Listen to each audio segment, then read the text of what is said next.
This week we're going to be talking about strategies to sell high ticket items online for your e-commerce store.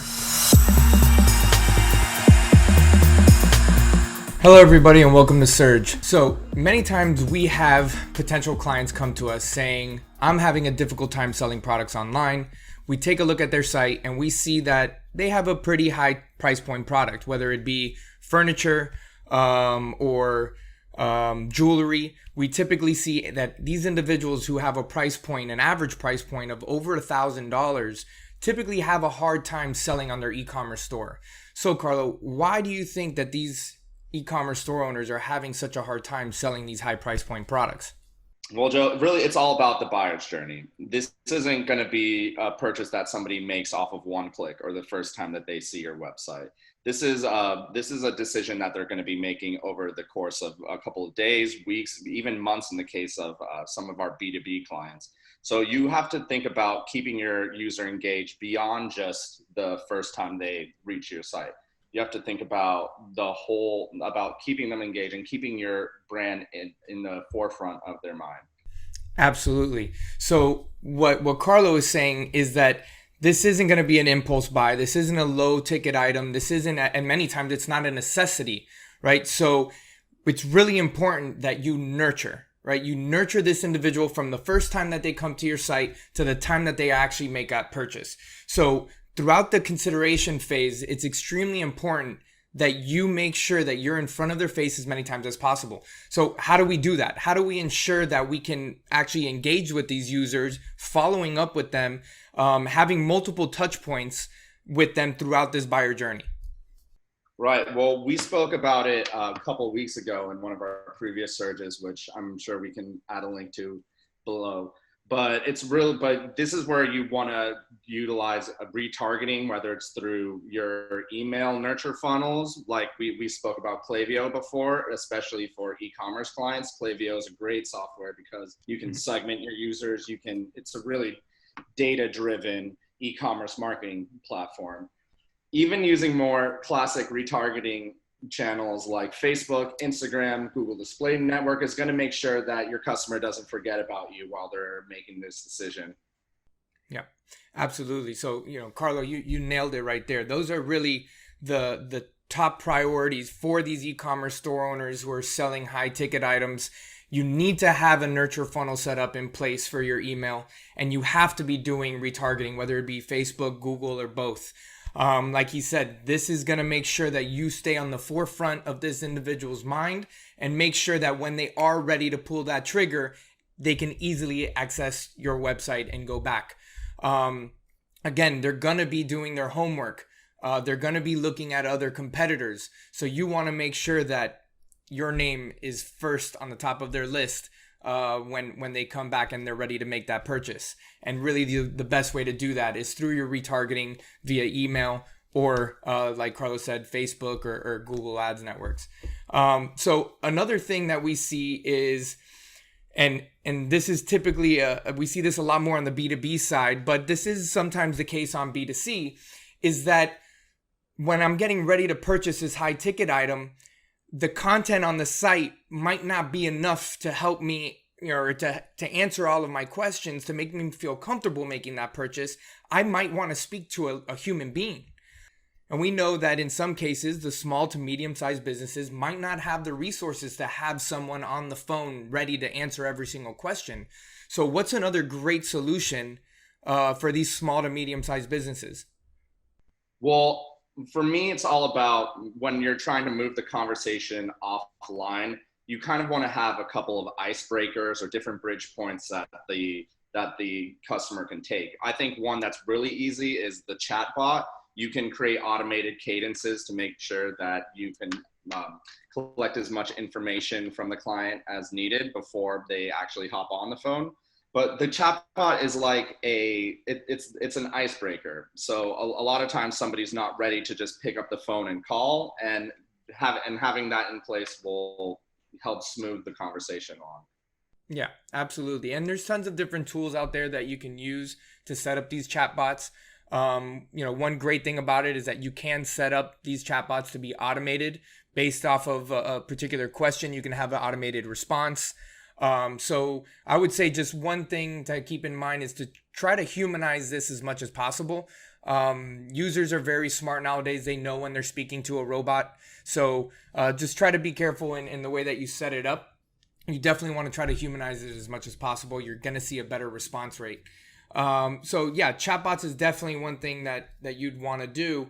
And then again, if you do have the resources to take that communication online, you have to make sure now that your sales team is ready, or whatever department you're going to have handling that, whether it be customer service or sales, that they can actually handle that, and that they have the know-how and the expertise to take that lead, to take that question, and to close it.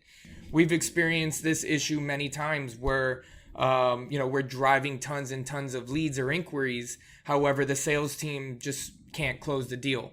And again, you have to look beyond your marketing efforts, and you have to look at your internal operation and make sure that you have the tools in place before you even set up that marketing, before you actually execute on that. Because if you don't have your sales team trained to handle the types of questions or the volume that they're going to be getting from your marketing strategy, you're just going to be throwing money away. So don't even get started with it unless you have that in place. So that's definitely number one there, when it comes to taking that conversation offline. So we've already talked about nurturing and retargeting, and the importance of staying on the forefront of the potential customer's mind throughout that consideration part of the consumer journey. We talked about taking the communication offline because in some cases, especially in B2B, it's a necessity. Now, I want to talk about a technology aspect of this. And really, there's two parts. And I think one, you and I would kind of say, well, that's a given. But in some cases, it's really not. If your website is not up to par, meaning not up to par with today's standards of what a legitimate website should look and feel and operate as, it's going to be very difficult for you to sell a high ticket item online, right? So the consumer who's landing on your site, they are judging your credibility based off of the way that your website looks, the way that they can navigate through their website, the reviews, things of that nature. So step one is having your technology up to date. And that's just kind of a general rule of thumb, right? And like I said before, Carlo and I, it's a no-brainer. However, we have seen that many times before in the past where we have clients come, they're on an outdated platform, a platform that they can't really scale on, and the user experience is terrible, and they're wondering why their sales from this decade don't compare to the sales they had last decade. It's because their site looked and felt like it was created in the past decade. So it's really important that you make sure that your site and your technology is up to date. And then the second thing I wanted to touch base on is more of a functionality, which is split payments or a layaway functionality. If you are selling a high ticket item, and again, this is primarily more for B2C, if you are selling a high ticket item, you need to have either a split payment where you can split the payment across multiple credit cards, or a layaway functionality where you can pay in 2, 3, 4 installments. We've seen a huge increase in conversions after a functionality like this has been implemented. And again, I believe that we have another surge where we talk specifically about split payments. We'll go ahead and throw a link in there as well. So just to recap everything, selling high ticket items online, you need to have a nurture funnel in place. You need to be executing retargeting on Google and Facebook. You need to ensure that you have a team in-house or the resources to handle any type of lead or phone calls or requests that come in. And you need to make sure that your sales team is trained properly. And then the last thing is you need to make sure that your technology is up to date. You need to make sure that that price point is justified in the user's eyes based off of what they're seeing on your website and the way that it functions.